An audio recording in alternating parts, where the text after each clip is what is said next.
Hello everyone. This video clip is for chapter 6. Chapter 6 is about manipulating data. So far you practice select statements. Select statement may contain join or not, but what you have done so far is just retrieving data from tables.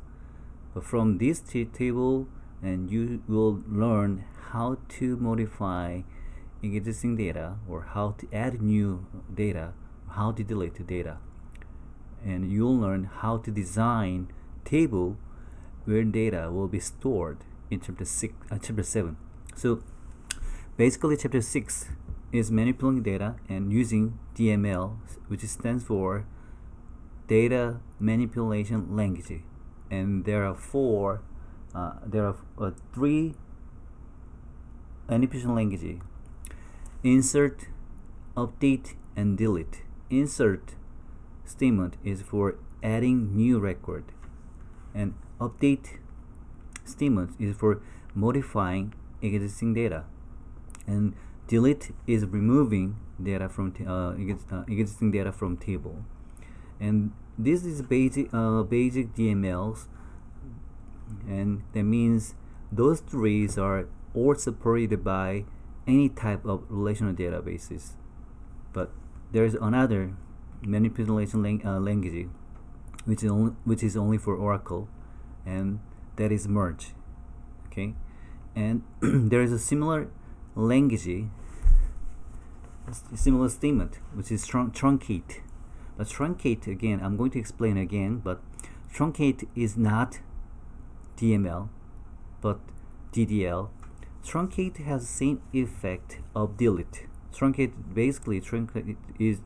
statements is for delete all data from a table, and if you don't have any condition with delete statement, it will remove all data from a table. So it basically has same effect, but because that is truncate is not DDL. If once you truncate a certain table, then there's no way to recover data. But data manipulation languages, you can if you make a mistake with the DML, there's a way to very simple way to recover. In other words, there's a simple way to go back to previous data set, which is a rollback. We're going to learn how some other transaction control, which such as rollback and commit.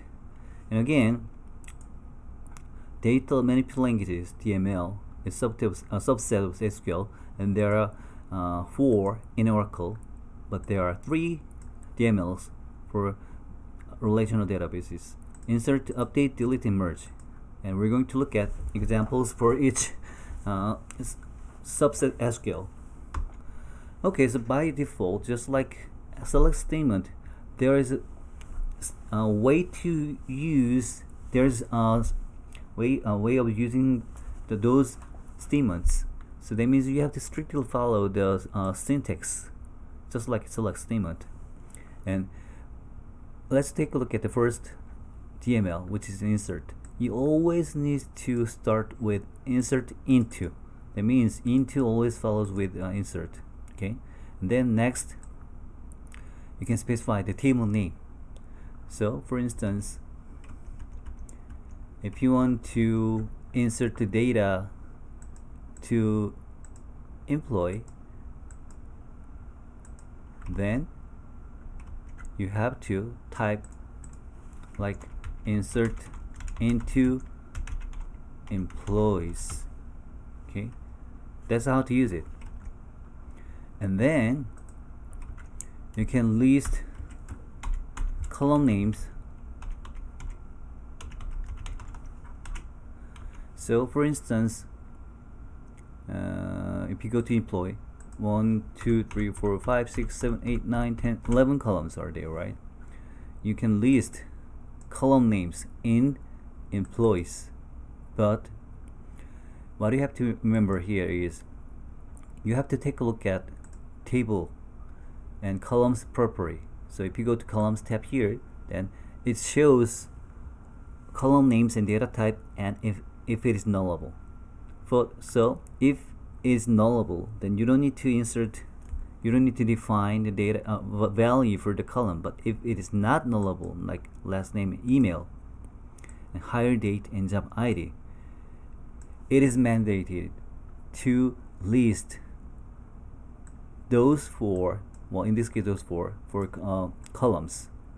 So that means at minimum for employees, you have to must have last name, email, and hire date, job ID in these parentheses. Okay, and then you can define values for the columns. So that means the number of values here needs to match with the number of columns you list after employees or table name. So let me make some example. Okay, so let me, because there we have 11 columns here, it's better to start with simple one, which is account. Okay, so let's see the accounts, and there are 3 columns. Okay, and we have 3 existing data. So take a look at which column is not nullable. Those 2 are nullable, right? But cost name is not nullable. That means that is value for customer name is mandated. So let me list cost count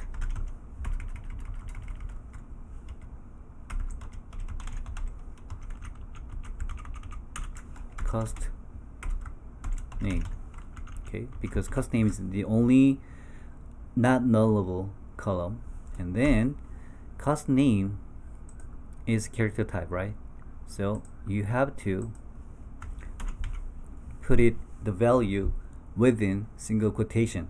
Cost name, well, let me name mine, use my name as the value, and then you can end with semicolon, right? This is how to use it. I'm sorry, you have to values. Regardless if it's single or plural, that is prefix. You have to use values. Okay. Then let me run this query. Then okay, I just inserted new one record, so you can see one row inserted, right? And if insert query doesn't come with select statement, insert query always add only one record. But there is another way to insert multiple records, but I will show you the example later. Now let's go back to account and go to data, and if you refresh,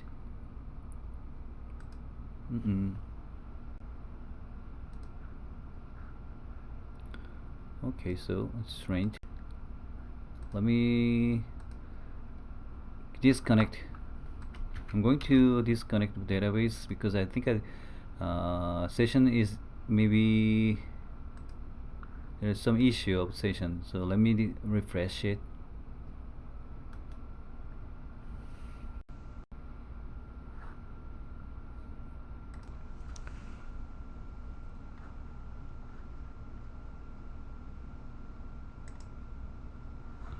Okay, let me run this query again, and then one row inserted. Then let me go to account and refresh it. Then I have my account, right? But those 2 values are null. Account open date and seller is null. And if you want to make sure add all values for the columns, you can add more columns, like account open date and salary.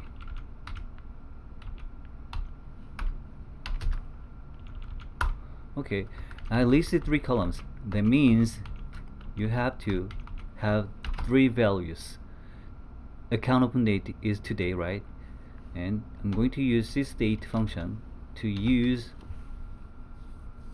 current date, and salary is, let's say, 10,000. Okay, Then let me modify because I have same name here. Run again. Okay, so another row is inserted, right? And if I refresh, and I have my full name and today and salary. So this is how to insert data. So that means you must know table names and the column names, and also you need to make sure which column doesn't allow null value. Okay, those two insert bonuses allows null value, but what about employees? 4 columns doesn't allow, well, the 4 columns don't allow null value. What about countries? Country ID doesn't allow null value. So you must understand column name and which attributes are not nullable. Okay, so to insert data. Okay, all right. So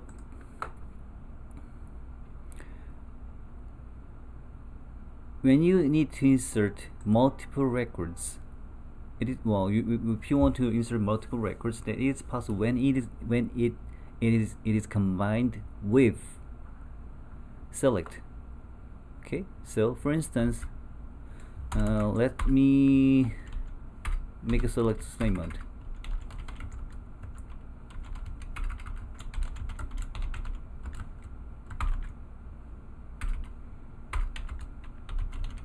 From employees.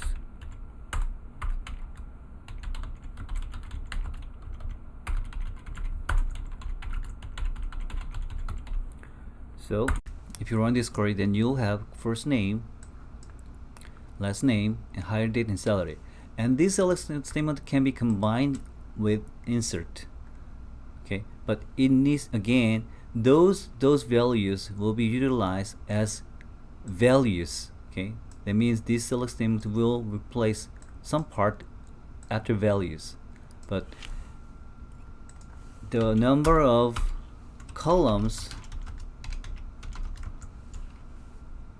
of table needs to be matched with the number of columns from the select statement. As you can see there, we only have 3 columns, right? But you have this result sorry, so this result shows 4 columns, and also the data type from the select statement needs to match with data type of existing table, which is account in this case. So you need to make sure data type and length as well. And first one is varchar2, which is character type. The second one is date type, and third one is cell number. So looks like we are okay for hire date and salary. Hire date may be used for account open date, and salary may be used salary from employees could be used for salary for accounts. So let's make an assumption. You're operating internal online shopping mall for your employees, and that means your employees could be your customers' accounts and internal customers.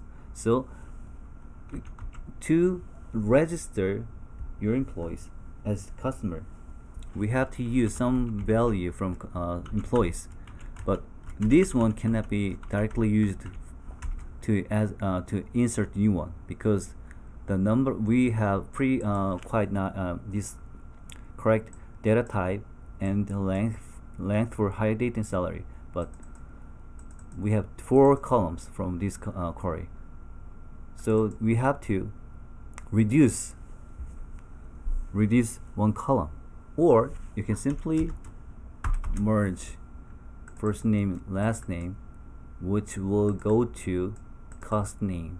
Okay, so but to use this you have to remove.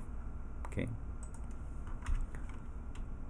so this will be used to insert multiple records, unlike regular insert statement. Okay, so on 7 more inserted, right? I have too many employees, but to merge insert to select, you shouldn't have values. Okay, you only have insert into account and column names, and right, I have select statement right after columns without values. So let's make sure how many data I have. Okay, so I just click the account, right? I have 112 customers. If you want to keep it, then you have to commit, then new data or by insert statement, or modified data by update statement, or deleted data by delete statement will permanently recorded in the table by doing commit. If you don't like it, if you don't want to go back to previous data set, you can roll back.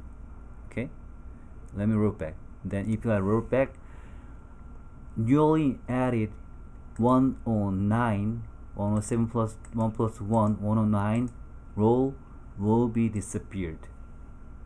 Okay, let me roll back. Then refresh. So I only have 3 existing customers only. Alright, and let me add my data again. Then if I commit, okay, is applied here, right? And if I commit, even if I roll back, my name and account open date and salary will be still in the table permanently. Okay, regardless if you did rollback or not. Commit is applying the changes to the database. Alright, so next one is update. Just like insert, update also has its own format. Update table name and set, and you have to have column name and value will be matched with the column, and if you want to update more columns, then you can separate using comma. And then unlike insert, update can affect multiple data, multiple records in your table. You must have where condition. Okay, otherwise if you don't have it, then all columns which define it after set will apply to entire row. For instance, this is kind of strategy, but let me update. Let's say I want to have make sure all existing customers, Ranske Randall has their last name, but what I want to do is just modify Ranske. I just want to add Ranske's last name.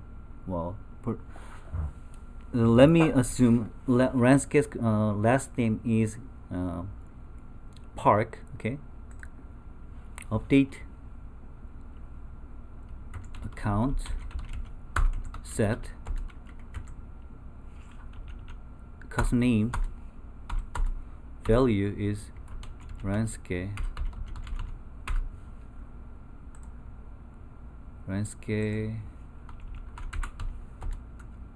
Park. Alright, if you just run this query without where, then you'll see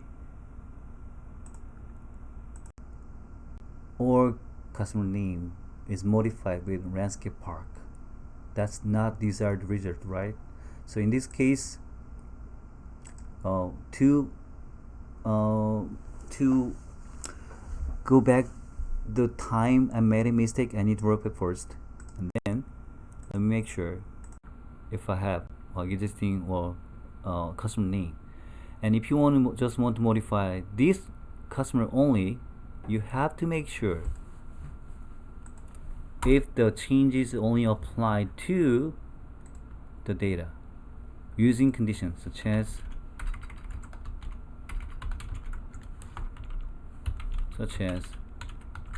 customer's names, when customer names equals with Truncate. Okay, then one row updated, but as you can see, without update, where condition, 4 rows updated, right? But for now, only one row updated. So to make sure, I need to go back to accounts and refresh it. Truncate Park. That's what I intended, right? And if you can make sure update is the same with what you expected, then you have to commit. So commit complete, right? Then regardless of if you roll back again, customer name is permanently recorded in the table. Alright, so this is how to make an update statement. Okay, and update table name again, set and column name. And if you want to modify multiple columns, such as customer open date is not this date, well, which if you want to modify, in this case, last name and account open date, salary, then you can add more columns and value for the column. Account open date will be sys date, which is current date, and salary equals fixed value or current value, salary plus 2000. Okay, then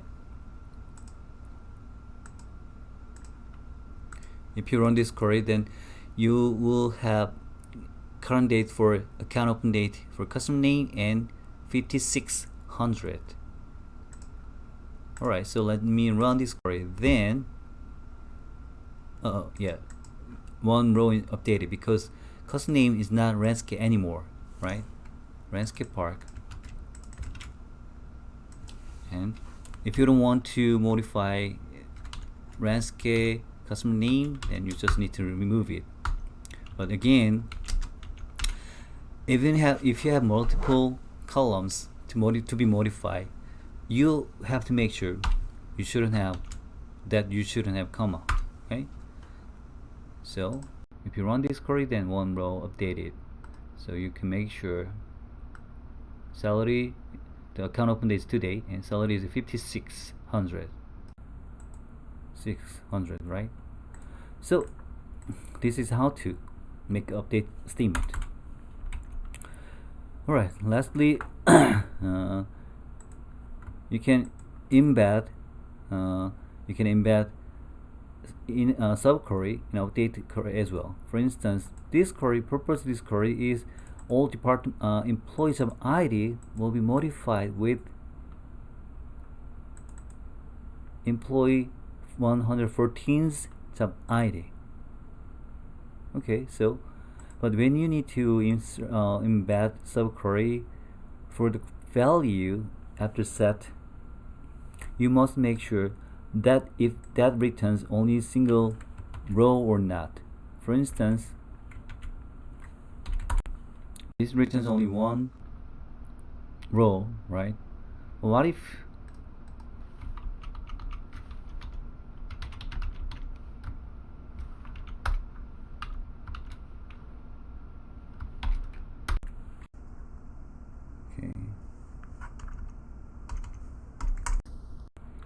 what if you have multiple rows?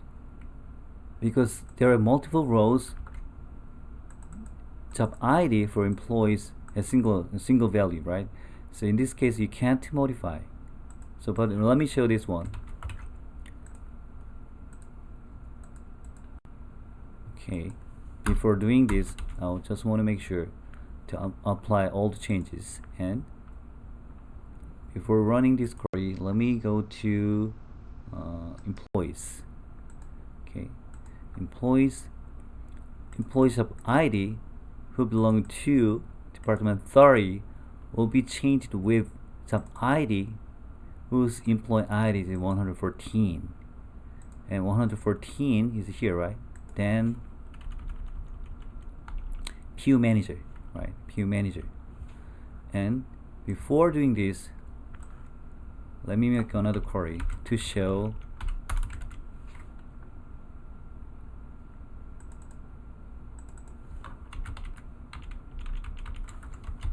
current sub ID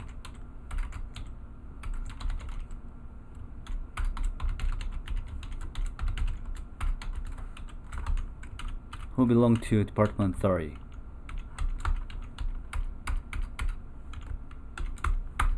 Okay, so this query will show employee first name and last name sub ID who belong to department 30. So we have quite different sub ID, PU manager and PU clerk, right? That means all those employees sub ID will be replaced with PU manager, which is Dan, right? So let me run this query. Then you can see 6 rows updated, and all managers are PU manager, right? All employees are PU manager. All right, and let me roll back because I don't want to apply these changes to my database. Roll back. Okay, so rollback completed, and then this is possible because this inner query only returns one row. Okay, but what if you have a subquery returns multiple rows? If you run this query, then definitely you will have error. Which error says single row subquery returns more than one row. Okay, so you have to make sure if the inner subquery returns one row when the inner subquery is used in set clause. Okay. All right, so let's go to that delete, and the way to use the delete is quite simpler than insert and or update. You don't need to specify column name. You only need to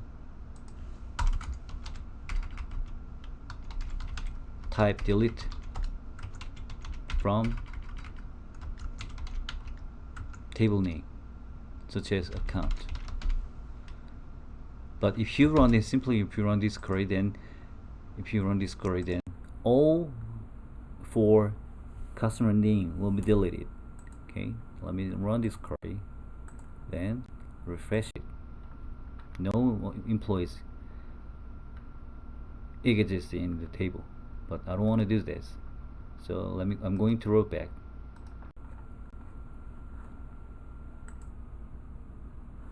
So if you don't want to delete all data from a table, you must have where condition.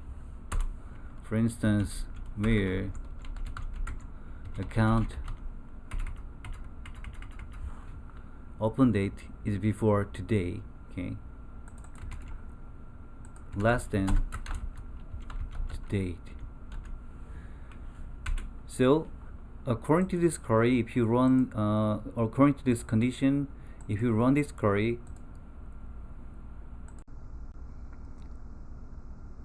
two Randalls will be deleted from accounts table. Okay, let me run. Alright then.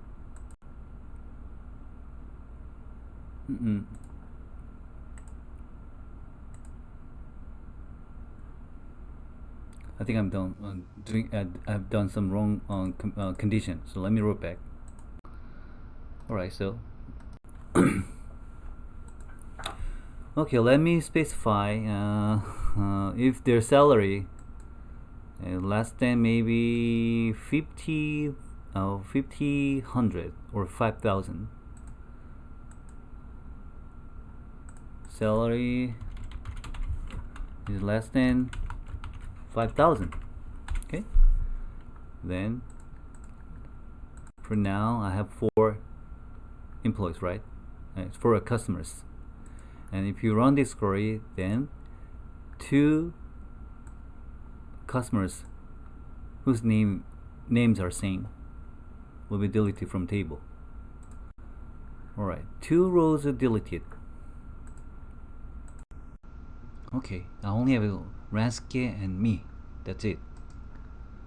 So just like this, just like where condition, when you need to use delete DML, you are strongly recommend have well-defined where clause. Okay, otherwise you're going to delete everything. Well, alright, so let's move to truncate. Truncate has same effect of delete without where clause, and also truncate doesn't support any where condition. Simply it delete everything. Okay, so that means there's no, and if you deleted 2 records and there's still, you can recover 2 deleted row by doing rollback. Okay, but it is only possible for DML only. Insert, update, delete, and merge. But truncate is not delete. It is DDL, data definition language. That means there's no way to recover it, right? So it is possible to recover by doing rollback command, even if you delete it using delete statement. But if you truncate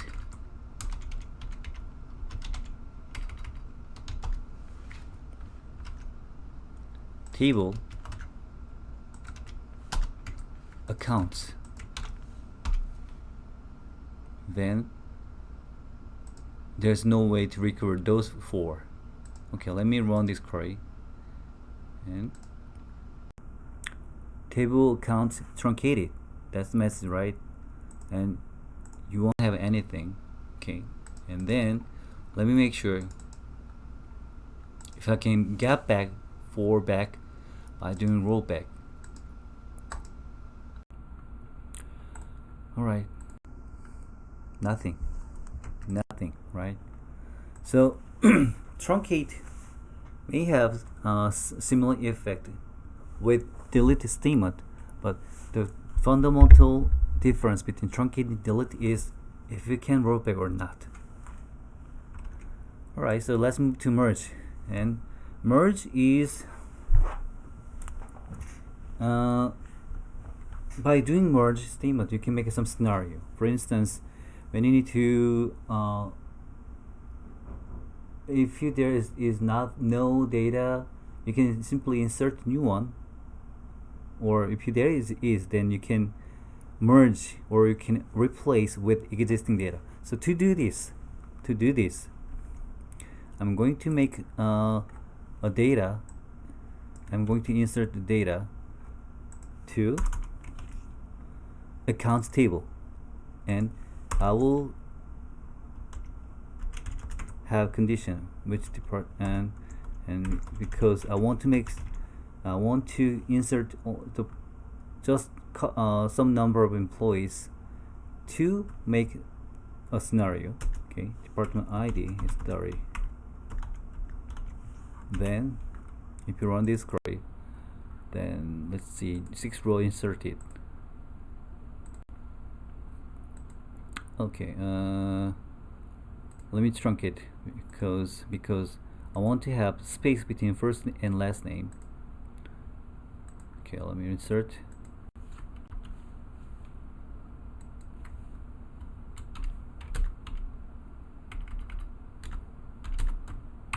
Okay, so I have 6 employees, right? And to keep those 6 employees, I'm going to commit. Alright.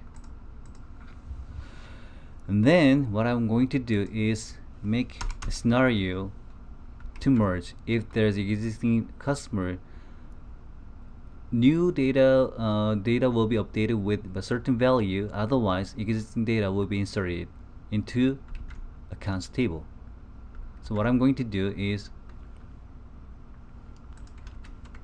well, merge statement is quite complicated, so I'll just copy paste. So the scenario of this is like this. First, if there's matching information, first name and customer name, okay, and salary will be replaced with current employee salary, and account open date will be replaced with nothing. I mean, if there's existing data but account open date is null, then the existing customers will be deleted. So to make this scenario, I need to make some employees account open date as null. Okay.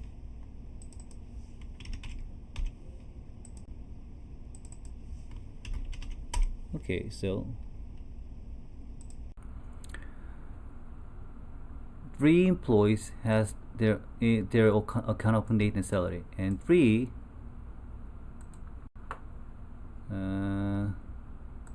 okay, to do this, I'm going to update some employees account open date is null to set open update token set SCC open date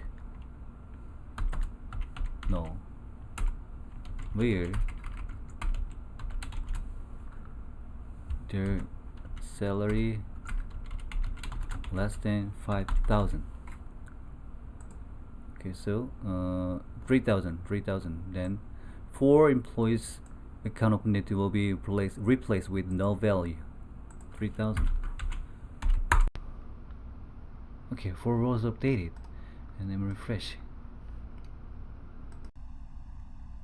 So for all employees account open date is null, and I have employees, 6 employees with account open date and salary, and I have 4 employees with null account open date. So according to this query, if there's matching information,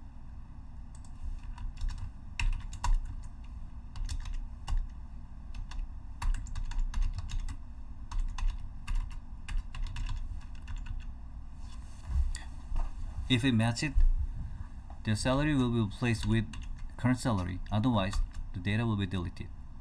And there's the matching information, that is the new customer's information will be inserted with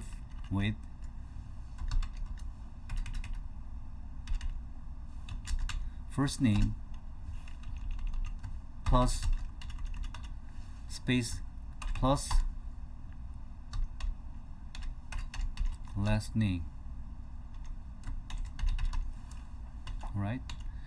But there's account open date, it will be sysdate. So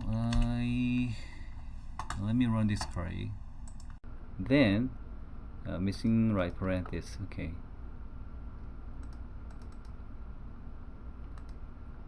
Oh, here. Okay.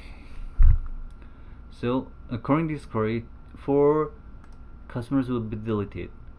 2 customers' information will be updated, and about maybe,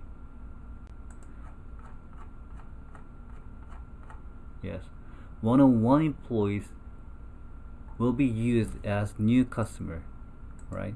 Let me run this query. Then 107 rows merged, but it doesn't give a lot of details. Okay, let's go back to accounts table and let's see if any employee has no account open date. I don't have anything. That means 4 employees whose salary less than 3,000 was deleted, right? And 2 employees, those 2 are updated, right? And 101 new employee were registered as new customer. That's the merge. Okay. Alright, so And two transact the trend by default DMLs generate transactions whenever you execute a DML. So if you want to apply transactions by DML, you have to commit. Otherwise, if you just want to undo the changes, then you can roll back. And I think I will show you how to use commit and rollback. Just like the other statements, your commit and rollback statements needs to end with semicolon. Okay. All right. So then there are several control statements: commit, rollback, and you can have rollback to certain time point, but you must have save point. You must define save point. For instance, let's see. Let's name set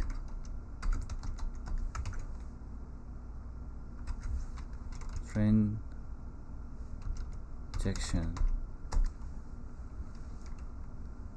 time 1. So now is the time 1, right?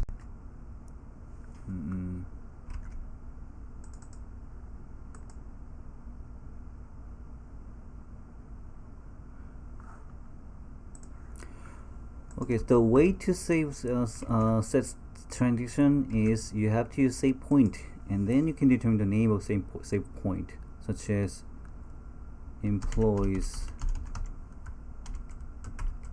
to customer. Okay, and by you have new save point. Then if you memorize or you can remember it, then you can roll back to the time point.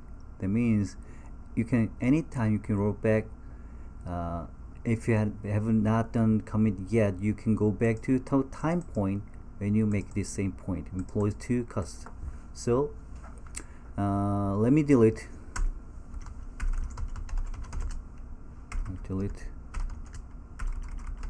all employees or customer.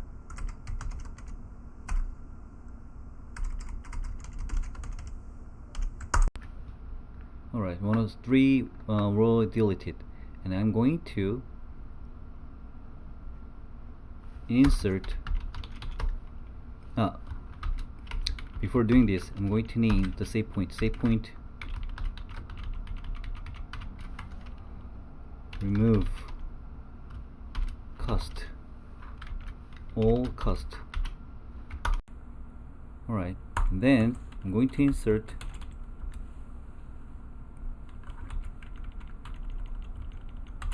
me. Okay, then I'm going to name save point increase new cost. Alright, so if you simply roll back, then you go back to time when you commit last. But if you want, if you just want to go back to the initial time when you run, then you can just determine save point name, such as remove all cost. Okay, then roll back. So I went back to all cost, right? So this is how to make some control transactions, right? Alright, and I think this is it for chapter 6. We have learned to right, when you do some DMLs on a certain table, then your DMLs automatically lock the table. In other words, the other users cannot modify on the table. Okay, so this is it about chapter 6, and I will see you in the next video clip for assignment explanation. Thank you for watching video, and I will see you in the next video clip.